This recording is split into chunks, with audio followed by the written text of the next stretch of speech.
My parents adored my sister and showed absolutely no interest in my wedding. They laughed, saying, "The real celebration will be your sister's wedding." And my sister mocked, "If it were me, I couldn't handle such a cheap venue, lol." They didn't attend my wedding and completely ignored it. But after the ceremony ended, they showed up in a panic. I was at an old church in Cambridge, discussing arrangements for my wedding. The historic building of First Parish in Cambridge exuded a nostalgic atmosphere that wrapped my heart in warmth.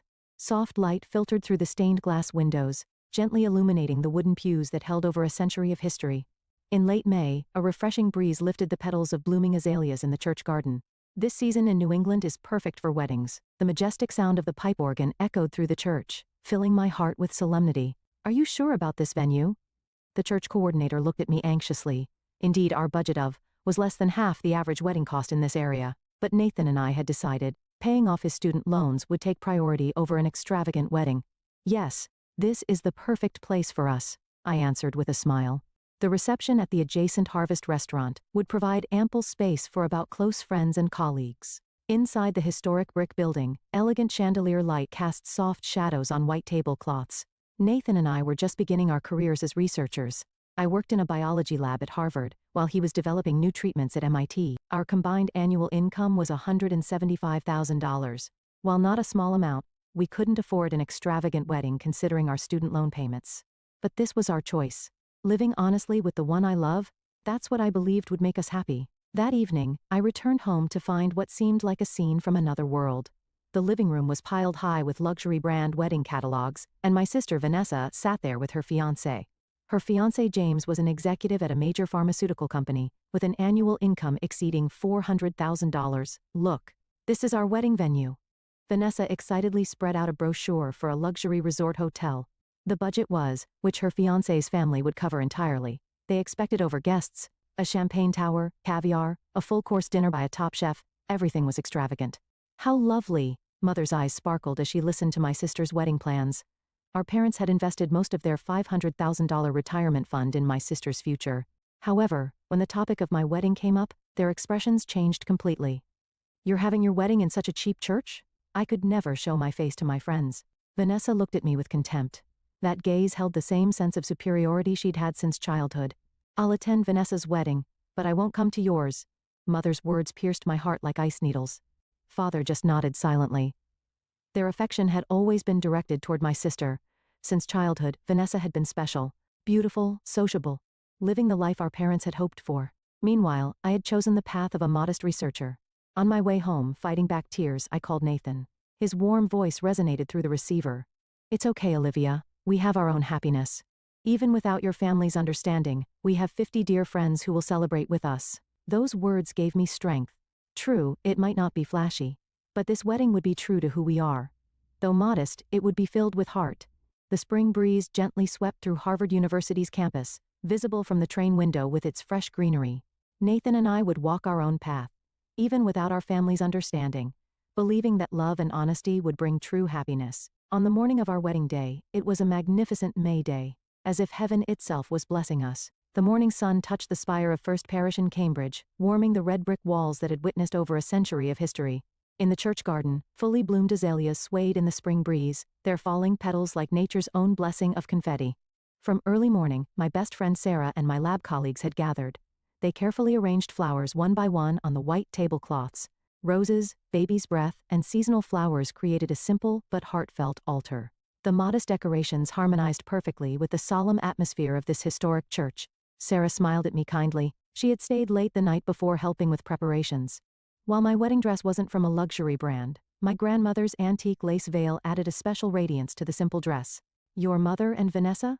Emily asked hesitantly as she helped me dress. "They're not coming," I answered with a smile, trying to keep the pain from showing in my expression. My parents' and sisters' seats would be empty. But that was unavoidable. When the pipe organ's solemn tones began to echo through the church, I took a deep breath. Standing at the entrance to the aisle, about guests watched me with warm smiles. Lab colleagues, college friends, and Nathan's family. Not a huge crowd, but each person's smile filled the space with love. And there was Nathan, waiting at the altar. Tears of joy glistened in his eyes. "My beloved Olivia." Nathan's voice resonated through the quiet church. "Meeting you was the greatest miracle of my life. We may not be wealthy, but let's live honestly. supporting each other, encouraging each other, and sometimes scolding each other, and above all, never forgetting to be grateful. Each of his words reached straight to my heart. Light streaming through the stained glass windows enveloped us gently, like a blessing from heaven. During the ceremony, I noticed the empty family seats. But strangely, I felt no sadness. Instead, gratitude for those who filled this place with warm smiles filled my heart. After the ceremony, the reception began at the adjacent Harvest restaurant.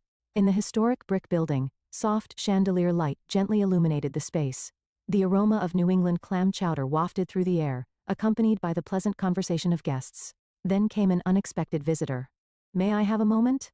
The speaker was Thomas Walker, a prominent figure in the pharmaceutical industry who had shown interest in my research. "Dr. Miller, it was a beautiful ceremony."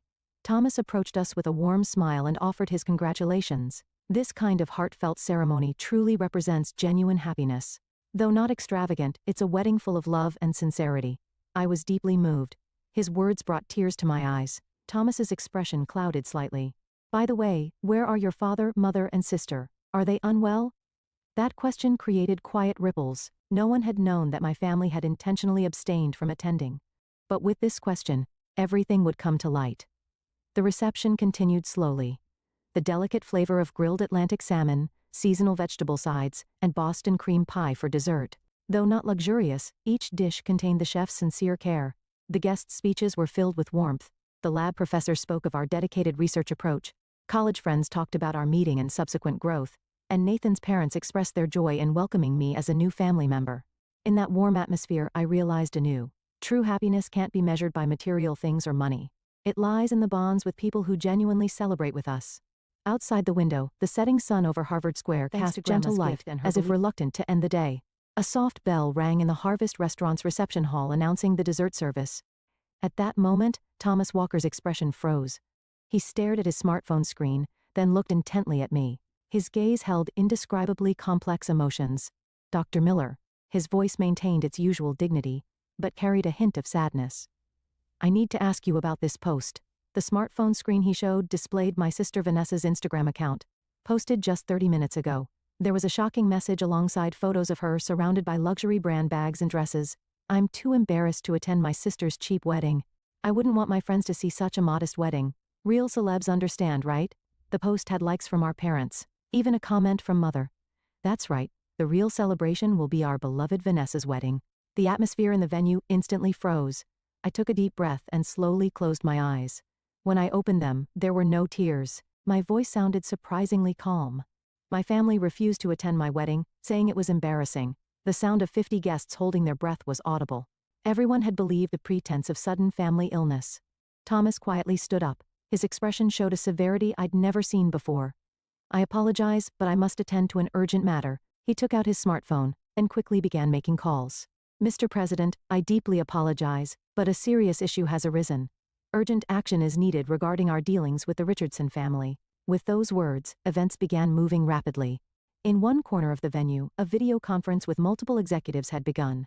The faces on the screen all wore serious expressions. "We should immediately review the $50 million deal with luxury real estate development. Due to ethical concerns, we should reassess all business relationships." The executives' voices quietly but surely moved the situation forward. Thomas himself was drafting a mass email to industry contacts. Clear words lined the text. "Due to the discovery of serious ethical issues, we are immediately reviewing all business relationships with the Richardson family. Actions that disregard basic human values are incompatible with our corporate philosophy." By then, inquiries from multiple business partners had begun flooding James's company. Smartphone notifications continued ringing like warning bells. "What have you done?" James's angry call to my sister. His voice was so loud it could be heard outside the restaurant. "The company's reputation is ruined. All contracts will be void." Immediately after, my sister's tearful call to Mother. "Mom, this is terrible. James is furious. The company is in trouble." Panic spread like an avalanche. Father received an urgent call from a friend warning him, "Things have gotten serious." The entire family panicked and began rushing to the wedding venue. Meanwhile, I quietly sipped my champagne.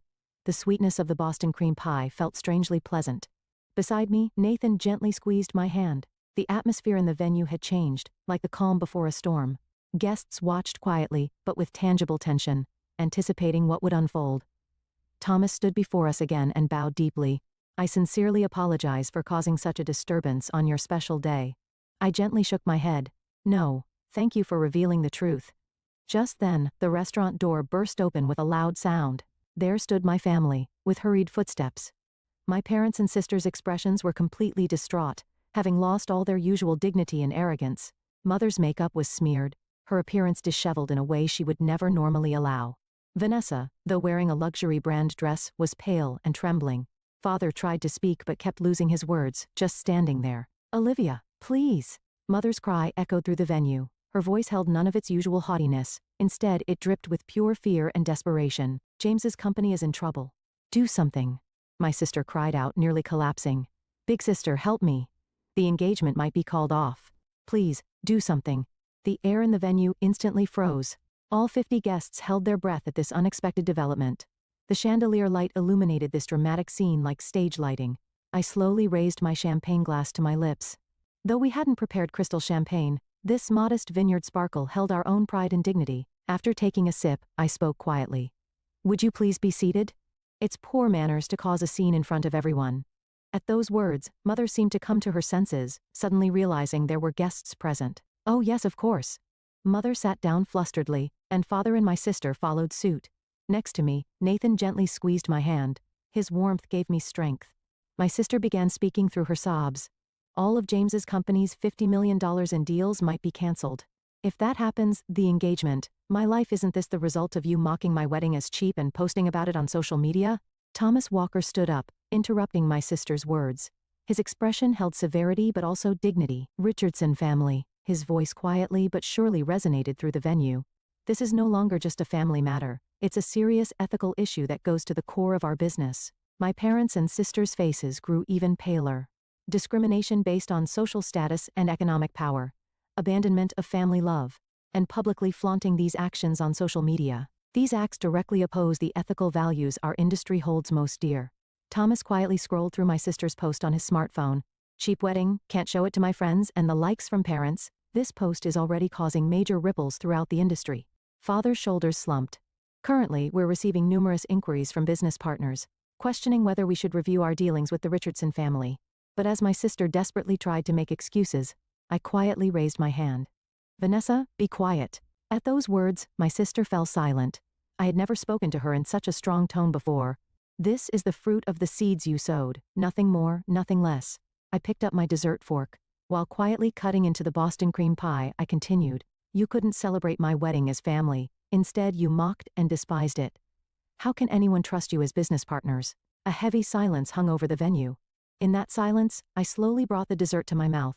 The gentle sweetness of the custard cream melted on my tongue. But, big sister, we're family, aren't we? At my sister's anguished cry, I tilted my head gently. Family? How interesting. Just a few hours ago, my wedding was too embarrassing to attend, wasn't it? Oh yes. Your words about how real celebs understand were quite impressive too.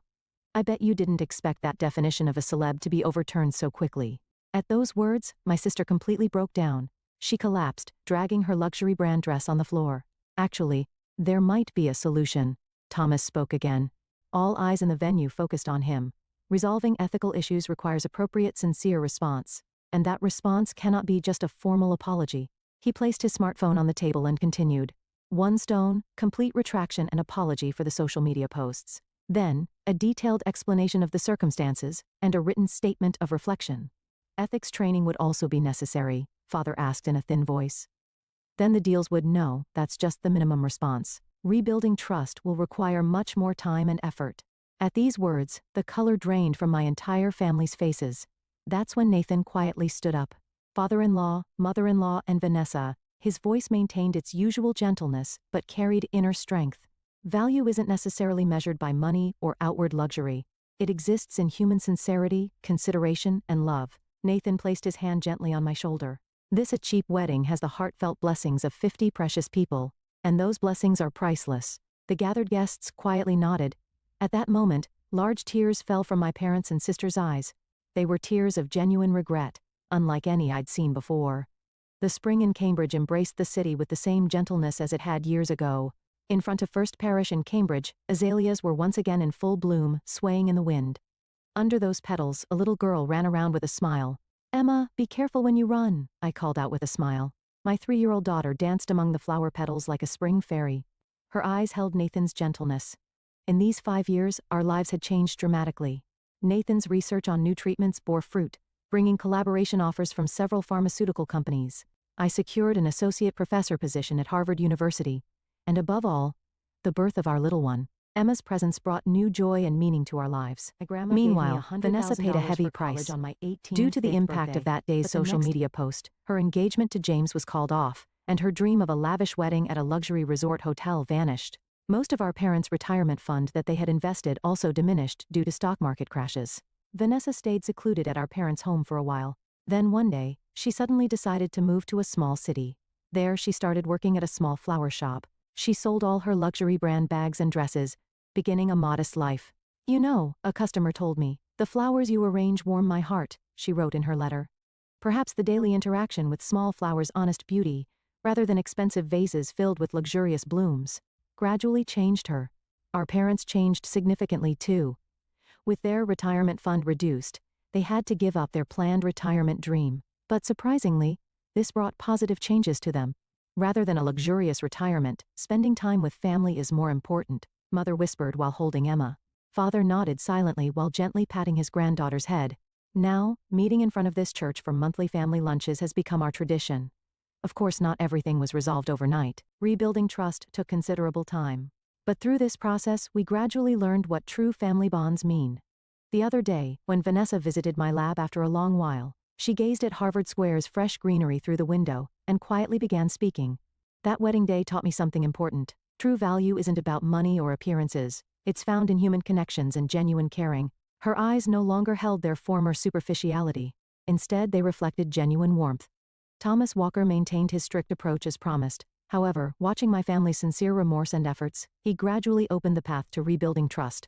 People make mistakes. What's important is what they learn from those mistakes and how they grow, he reportedly said at a recent business meeting. Now, we're building a new form of family. It might not be perfect, but I believe true affection grows within that imperfection. Emma still plays under the azalea petals. The spring sunlight gently illuminates her smile. Come on, it's almost lunchtime. Everyone's waiting, sharing meals with family, such simple happiness. Perhaps that day 5 years ago taught us its importance in an unexpected way. At Harvest Restaurant, white tablecloths are laid as always, with chandelier light softly swaying. The meal isn't extravagant, but the joy of sharing this time together seems more valuable than any luxury cuisine. Emma, Grandma, and Grandpa are here. Watching my daughter happily run to them, I smiled quietly in my heart. Life sometimes takes unexpected turns, but each twist and turn leads us to the right place. A spring breeze gently swept through Harvard Square,